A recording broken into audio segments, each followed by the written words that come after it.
One of the traditions of the Eurovision Song Contest is to show a short film clip in between each entry. This allows artists to get on and off the stage, and rather than showing the chaos of moving instruments and props, organizers show video postcards. In this week's episode, we're taking a look at the postcards used in the 1984 contest. Join us as we explore the stereotypes of Europe.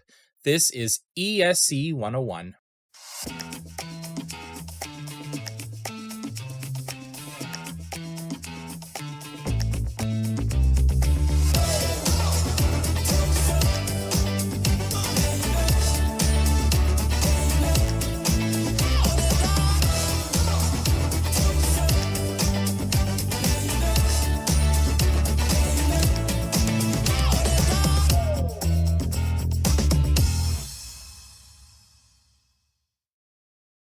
Good morning, good afternoon, and good evening. Welcome to ESC 101, your home of Eurovision history and obscurity. This is the podcast where we take a look at the Eurovision Song Contest throughout the years to uncover the story behind the world's largest international televised music competition. Welcome to episode 147. My name is Alexander. It's been a long time since I've done an episode on postcards. I've covered the ones used in 1979 and 1991 in episodes 9 and 18, respectively. This week's topic was suggested by Ines Feton. They listened to my previous postcard episodes and wanted to learn more about the ones used in 1984. Thank you for the suggestion. If you have any topics you'd like me to explore, feel free to let me know. I'm always happy to take requests. The contest first began using video postcards in 1970. There were 6 contests since 1970 that chose not to use postcards, including 1972 and 73 that featured a still image of the artist, 1977 choosing to film the audience instead, 1978 which featured the artists walking to an elevator that brought them up to the backstage area, 1980 which featured a presenter from each country to introduce the act, and 1983 which just showed a wall with the country name imposed onto the screen. Starting in 1984, it's become an annual tradition to feature video postcards before each entry. The clips tend to feature the artist either in their home country or in the host country. Some postcards act more like tourism commercials, while others feature comedic moments. The 1984 postcards were commissioned by the broadcaster to feature technological innovation mixed with satirical comedy. I couldn't find a specific person behind the designs of the postcards. The only clue I could find comes from the British commentator Terry Wogan when he mentions a director and how they envision each country. Director of what? I have no idea, but presumably the broadcaster hired a team to put together these postcards. The overall theme is centered on CGI, computer-generated graphics, bringing European stereotypes to life through the eyes of Les Touristes, an acting troupe that will be acting as tourists across Europe. These postcards are similar to the ones from 1979, with a group of actors interacting with the scene around them. In fact, just like 1979, these postcards also feature iconic elements from each participating country. I'll go through each postcard explaining the elements used in each clip. If you're watching this on a video platform, I'll be showing the postcards, and if you're listening on an audio-only platform, I will make images of the postcards available in the show notes so you can follow along. The first postcard comes from Sweden, featuring 3 main elements. The first is the SS Storskar, a steamship built in 1908 in Gothenburg. Originally named the Stragnas Express, this ship serves a route between Stockholm and Stragnas.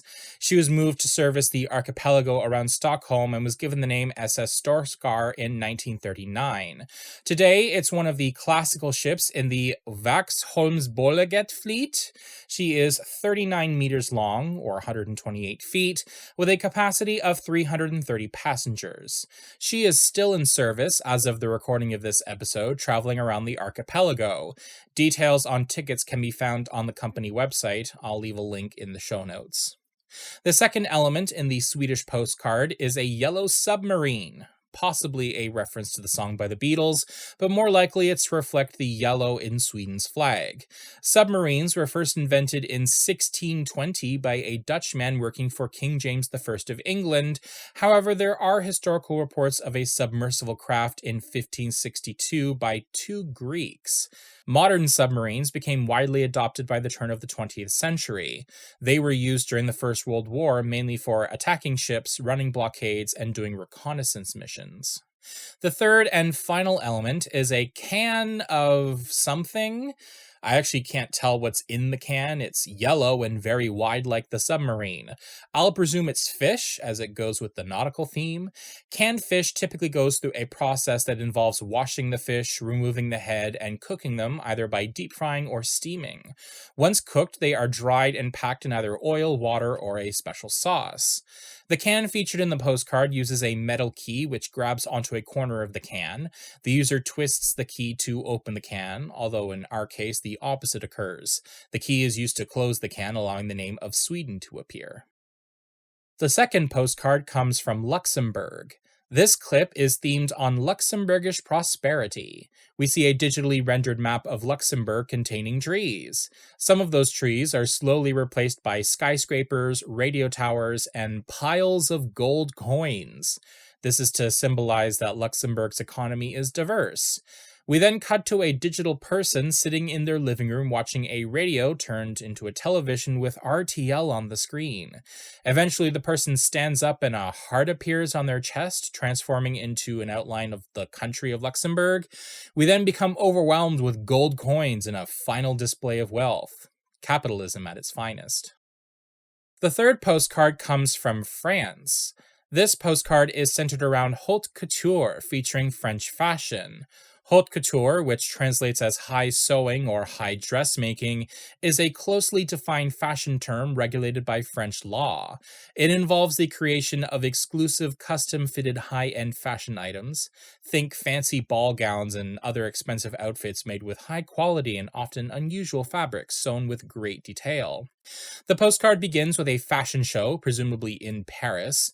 We see models walking up and down the runway with photographers catching every angle.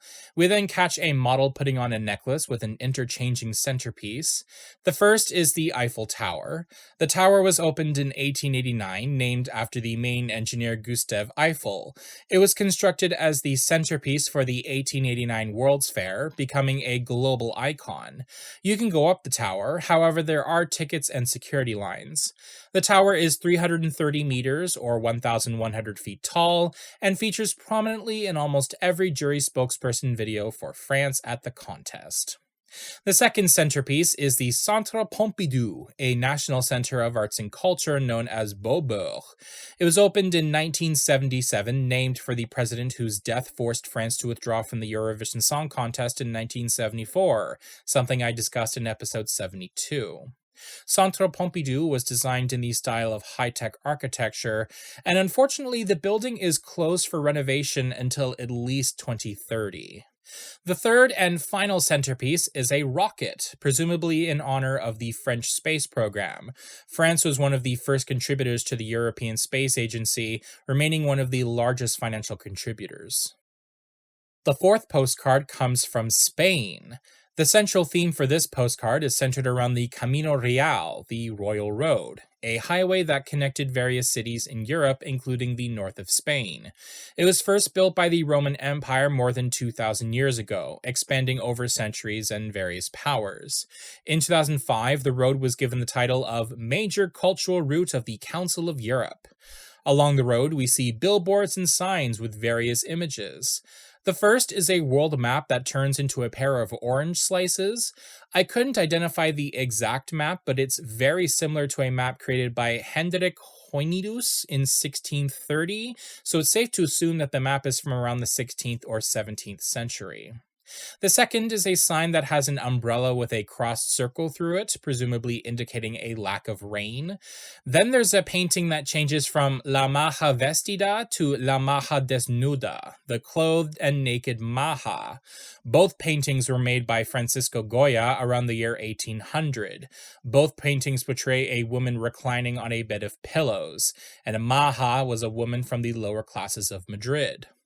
The third and final image is of bullfighting, a physical contest that involves a human trying to subdue a bull, usually according to a set of rules. The sport is illegal in most countries due to animal abuse concerns, however, it is legal in most of Spain and Portugal. Finally, the road ends with the words Alto Aduana, which means stop customs, referring to the end of the road in Spain. The fifth postcard comes from Norway. This postcard features a large cargo vessel battling the waves of the Norwegian Sea. This is followed by the flag of Norway with the red portions keyed out to reveal offshore oil drilling and beautiful landscapes. Offshore drilling first started in 1891 in the United States of America, and the offshore drilling featured in the postcard is fixed platform drilling, where the legs of the structure are anchored directly into the seabed. The sixth postcard comes from the United Kingdom. This postcard features car hood ornaments as the central theme. The first hood ornament was reportedly a sun-crested falcon attached to the chariot that was buried with the Egyptian pharaoh Tutankhamun. It was a symbol meant to bring good luck. Hood ornaments on cars have been used since the invention of the car itself, with the ornament initially designed as a marketing tool to advertise the car company. Today, ornaments are used as expressions of the car owner, with ornaments placed in all sorts of areas. There were 7 ornaments used in the UK's postcard. The first is a teapot, symbolizing the British obsession with tea. The second is the Elizabeth Tower, usually identified incorrectly as Big Ben. The Elizabeth Tower, formerly known as the Clock Tower, is part of Westminster Palace, the home of the British Parliament. It was constructed between 1843 and 1859, standing at 96 meters or 316 feet tall. Contained within the tower is Big Ben, a large bell within the tower that rings on the hour. The tower was named the Elizabeth Tower in 2012 in honor of the Diamond Jubilee of Queen Elizabeth II. The third ornament is a football, or for the North Americans in the room, a soccer ball. Known as association football, the game was first played in England in December of 1863. The fourth ornament is a rugby ball. Rugby was first developed in the 19th century, also in England. It later split into rugby union and rugby league. I have no idea what the difference is, but there is apparently a difference. North American football is similar to rugby, however, it's considered a separate sport due to rule changes. The fifth ornament is a bottle, presumably of beer, to reflect Britain's pub culture. Pubs, short for public house, are drinking establishments that serve alcohol. Pubs have existed in Britain since the Roman invasion, however modern pubs began appearing in the early 19th century. The sixth ornament is a TV broadcasting tower, symbolizing the British Broadcasting Corporation, and the final ornament is a bottle of toxic chemicals, knocking out the eagerly curious tourists. The seventh postcard comes from Cyprus. This postcard is a video game where the aim is to identify Mediterranean islands. The game involves 2 players walking across the map to identify the designated islands, including Sicily, Crete, and eventually Cyprus. Video games were first developed in the 50s and 60s, with one of the first being Tennis for Two, played on an oscilloscope. Today, the video gaming industry makes more money than the global music and film industry combined. The eighth postcard comes from Belgium. Their postcard is dedicated to the surrealist painter René Magritte, 1898 to 1967. He was best known for his depiction of familiar objects in unfamiliar contexts, pushing the boundaries of reality and representation. There are references to his painting The Mysteries of the Horizon, painted in 1955, as well as Le Jeu d'Amour, painted in 1966. Surrealist paintings first developed in Europe following the First World War. Artists aimed to depict unconscious ideas, bringing absurd dreams into a super-reality, shortened to surreality. Artistic expressions often go beyond the surface, and surrealist works take that concept to the extreme. The ninth postcard comes from Ireland. This clip features helicopter shots of the rolling hills of the Emerald Isle, which transform into coasters to hold 3 glasses of presumably Guinness beer, one of the most iconic beverages in Ireland. The island of Ireland is nicknamed the Emerald Isle due to its lush landscape. Heavy amounts of rain cause heavy vegetation, allowing the hills of the island to remain as green as an emerald. As for beer, that has a much longer history that I will not be getting into. Guinness is a stout beer. Its dark and rich flavor has become a symbol of Ireland around the world. Guinness originates in the 18th century, first launched by Arthur Guinness, 1725 to 1803. The 10th postcard comes from Denmark. This features the Little Mermaid statue sitting and posing with Les Touristes. The statue was commissioned in 1909 by Carl Jacobsen to the city of Copenhagen. Carl was fascinated by the ballet based on the 1837 fairy tale by Hans Christian Andersen. The statue is bronze, standing 1.25 meters or 4.1 feet tall. It's unfortunately been the target of vandals for decades, with the most recent incident being in March of 2023 in connection with the war in Ukraine. The statue's design will enter into the public domain in 2030. However, there are copies of the statue around the world, including a half-size copy in Calgary, Alberta. The 11th postcard comes from the Netherlands. Here we see a number of Dutch landscape paintings featuring various modes of transportation. First up is View of Delft, an oil painting by Johannes Vermeer, painted circa 1660. We see Les Touristes sailing along the river in a clog, a wooden shoe that is often connected to Dutch culture, although there are other examples around the world. The second painting is View of the Haringgracht, Amsterdam, an oil on panel painted by Jan van der Heyden circa 1668 to 1674. It is currently housed in the Louvre in Paris. Les Touristes are cycling on dirt that's been layered on top of the original painting, which does feature a canal. The third painting is The Avenue at Middelharnis, an oil on canvas painted by Meindert Hobbema in 1689. One of Les Touristes is cycling up the avenue, putting on silly poses as he rides up the road. The fourth image is actually a porcelain plate featuring two Dutch windmills along the water. I managed to find an exact replica of the plate used in the postcard on eBay for $100. It matches the design perfectly, right down to the designs on the edges. I couldn't find a date, however there are two markings on the listing from eBay. The first is WMF Delft Blauw Handenmalt, made in Holland, and the other is H&R Johnson Limited, made in England. That's a little confusing. Perhaps the plate was physically made in England and it was painted in the Netherlands. But either way, I think it's really cool that someone is selling the exact design used in the postcard. The windmills are animated while two of Les Touristes fight one another sitting in teacups with a similar design. The fifth and final image of the Dutch postcard is unknown. I couldn't find any matches for this painting and I know nothing about the image. There are paintings of a similar style done by Jacob van Ruysdael, but this is probably not one of his works. I literally have no idea.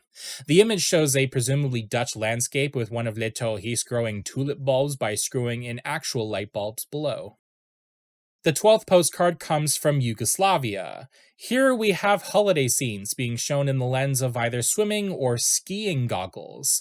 The images are on a rotating cube with alternating summer and winter scenes. This is presumably to highlight Yugoslavia as a diverse vacation destination. The 13th postcard comes from Austria. The film uses the classical piece Blue Danube, probably one of the most famous classical songs around the world. The Blue Danube is a waltz composed by Johann Strauss II in 1866. The song was featured as part of the interval act in 1967. I covered that story in episode 77. The postcard features a dizzying mix of violins and chocolate cake, with one of Les Touristes being hit with one of those cakes toward the end of the clip. The 14th postcard comes from West Germany. This postcard features the Autobahn, a highway network in Germany that has no speed limit. As Les Touristes travel along the Autobahn, we see featured paintings in the rearview mirror with various modes of transportation overlaid on top. The first is a colorized steel engraving featuring Bonn on the River Rhine made by Friedrich Foltz in 1865. The postcard features a sailboat moving along the water. The second image is unknown. It depicts a series of hills with a village nestled in the left corner and a train superimposed onto the bottom half of the image. The third image features a colorized engraving of the Marktplatz in Lübeck, done by Anton Radl circa 1820. The bottom has a clip of pedestrians walking around the modern Marktplatz. The fourth image is a colorized steel engraving of the village of Trabach on the Moselle River, created by Domenico Quaglio the Younger circa 1830. We see an airplane flying in the background. And the final image features Les Touristes on a carriage ride in a generic park. The 15th postcard comes from Turkey. This clip features Les Touristes flying on a magic carpet visiting various architectural monuments. The carpet is in reference to 1001 Nights, known in English as the Arabian Nights. It's a tale of a woman distracting her insane husband who believes that all women are dishonorable. Thus, to save herself from being eliminated, she tells him 1001 tales. In this reimagining of Arabian Nights, Les Touristes visit some famous scenes from Turkey. First is a series of ruined columns that may be from the Temple of Trajan, or it could be some other ancient ruin, I have no idea. Second is the Blue Mosque, built in the early 17th century during the rule of Sultan Ahmed I. It's one of the most iconic monuments of Ottoman architecture, functioning as a place of worship for Sunni Islam. Third are a row of presumably lighthouses or towers. Again, I'm not quite sure what these are supposed to represent. And finally, we have the Roman theater of Aspendos, built in the 2nd century CE. It's one of the most best preserved ancient theaters of the Greco-Roman world. During the spring and summer, opera and ballet performances are held there. The 16th postcard comes from Finland, and it features the sauna, a room designed for people to experience dry or wet heat sessions. People go to saunas to sweat, an experience that I personally tried to avoid. There is evidence pointing to health benefits when using the sauna regularly, however, there are risks of overheating. The 17th postcard comes from Switzerland. This postcard features a montage of skiing and gold bricks, as well as a Swiss cheese dance floor, a log cake, and the Swiss flag being used as emergency service sirens. Switzerland is known as one of the largest offshore financial centers in the world. If you want to store secret money or avoid taxes, Switzerland is the place to go. In all seriousness, Switzerland has been a financial powerhouse since the early 18th century, expanding following the International Declaration of Swiss Neutrality. Today, Switzerland is known for its beautiful mountains, delicious cheese, and plentiful gold reserves. The 18th postcard comes from Italy. Les touristes have arrived at the Piazza de' Miracoli, home of the Leaning Tower of Pisa. Constructed over a period of 200 years, the tower was completed in 1372. Unfortunately, the unstable ground isn't able to support the tower's weight. It has a tilt of 3.97 degrees. However, in 1990, it reached 5.5 degrees. The tower reaches a height of 56 meters, or 183 feet, and its marble construction is one of Italy's most recognizable landmarks. The 19th and final postcard comes from Portugal. Les touristes have completed their tour of Europe, and to close their journey, they've decided to stop at a bar and enjoy some port, a Portuguese fortified wine that's typically served with dessert. Port wine is different compared to other wines because of the interruption of the fermentation process with the use of a neutral grape spirit. Portugal maintains strict control over the labeling of port, similar to France and Champagne. If it isn't Portuguese, it isn't port. Les touristes seem to drink a little too much as the room starts spinning. The postcard closes with one of Les touristes building a ship in a bottle, a popular pastime dating back centuries. The oldest known ship in a bottle comes from 1784. However, the pastime became more popular in the 19th century with the Industrial Revolution allowing for the mass production of bottles.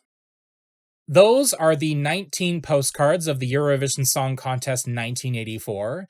It's fascinating to see how people see the various countries of Europe, especially with stereotypes and landmarks.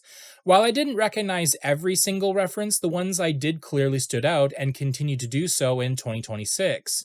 Postcards are designed as literal time fillers at the contest, yet they are an important part of the show. It's an opportunity for the broadcaster to highlight the cultures of Europe, and in the modern age, they highlight areas of either the artist's own country or the host country, inspiring viewers to explore the continent. Thank you for listening to this week's episode of ESC 101. If you'd like to support the show, be sure to follow us on your favorite podcast platform and leave us a review. You can find our social media pages on Blue Sky, Facebook, Instagram, Tumblr, and YouTube. All of our handles are at ESC 101 Podcast. Send us your questions or comments to our DMs or our email address, esc101podcast@gmail.com. Show notes for this episode are available on our website, esc101podcast.wordpress.com. You can also catch me on Twitch, where I stream video games once a week on Mondays at 9:30 p.m. Eastern. The link to my channel is available in my Linktree in the description. You've been listening to ESC 101. See you next time.